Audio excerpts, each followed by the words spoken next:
Assalamualaikum warahmatullahi wabarakatuh. Perkenalkan, nama saya Rohiti Kolazaki dengan NIM R1C123081. Pada kesempatan kali ini, saya akan membahas mengenai pengolahan bahan galian. Langsung saja pada materinya. Oke, yang pertama ada mineral. Mineral berharga dalam biji selalu menyatu dengan mineral pengganggu atau disebut dengan mineral genui. Untuk memisahkan dan mendapatkan mineral yang bernilai tersebut diperlukan proses pemisahan yang dikenal dengan mineral processing atau ore dressing atau juga dengan pengolahan bahan galian. Kemudian pengolahan bahan galian ini merupakan proses pemisahan antara mineral berharga dan mineral yang tidak berharga yang tidak diinginkan sehingga menghasilkan konsentrat dan tanpa mengubah sifat kimianya, melainkan hanya memodifikasi sebagian sifat fisiknya saja. Oke, bahan galian yang pertama yaitu bahan galian emas. Bahan galian emas ini merujuk pada endapan mineral emas dalam bentuk biji yang ditemukan di alam dan dapat ditambang secara ekonomis.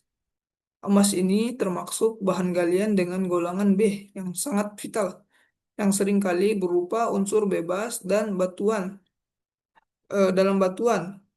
Kemudian ada terdapat pada urat kuarsa ataupun endapan aluvial seperti plates. Untuk pengolahan emas, yang pertama ada comminution. Ini mencakup proses penghancuran atau crushing dan penggilingan atau grinding biji emas menjadi partikel kecil agar mineral emas terlepas dari batuan pengganggu.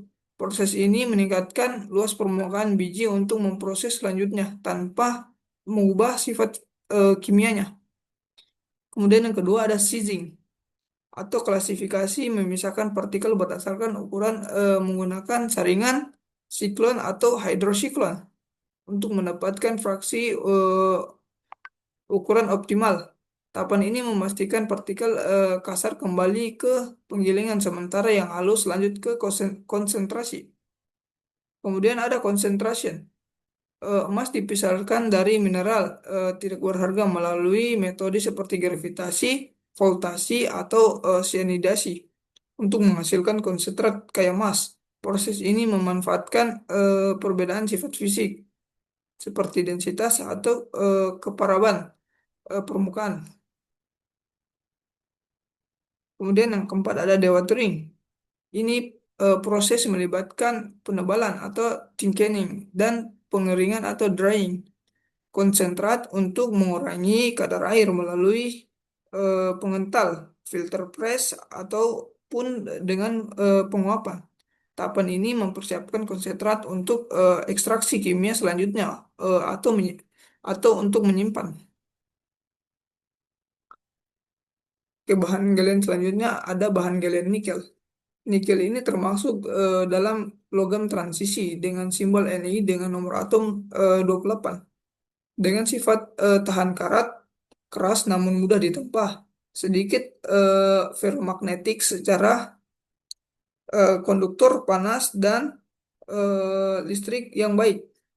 Biji nikel biasanya berupa laterit, yaitu limonit dan granit dari pelapukan batuan ultramafic atau sulfida seperti penladit dan endapan magmatik. Kemudian untuk pengolahan nikel, yang pertama ada combination, mencakup crushing, grinding biji nikel untuk mengurangi ukuran partikel, membebaskan mineral dari mineral genui melalui pemecahan batu yang kasar menjadi halus. Proses ini meningkatkan luas permukaan untuk tahap selanjutnya tanpa mengubah komposisi kimianya. Kemudian yang kedua ada sizing atau klasifikasi pemisahan partikel berdasarkan ukurannya menggunakan saringan atau siklon. Kemudian mengembalikan material kasar ke grinding sementara yang halus lanjut ke concentration. Tahapan ini memastikan efisiensi pemisahan berdasarkan distribusi ukuran yang optimal. Kemudian yang ketiga ada concentration. Ini pemanfaatan perbedaan densitas atau sifat permukaan melalui flotasi, gravitasi, ataupun pirometalurgi. Awal seperti kalsinasi untuk menghasilkan konsentrat nikel dengan kadar yang tinggi. Proses ini menghasilkan matte nikel atau ferronikel dari biji saprolit ataupun limonit. Kemudian yang terakhir ada dewatering. Proses ini mengurangi kadar air pada konsentrasi melalui thickening, filtrasi atau pengiringan di eh, roda rotary diary untuk mempersiapkan peleburan ataupun bisa di penyimpanan. Tahapan ini menghilangkan moisture sehingga 15-20% sebelum reduksi atau smelting. Oke, sekian dari saya. Kurang dan lebihnya mohon dimaafkan. Assalamualaikum warahmatullahi wabarakatuh.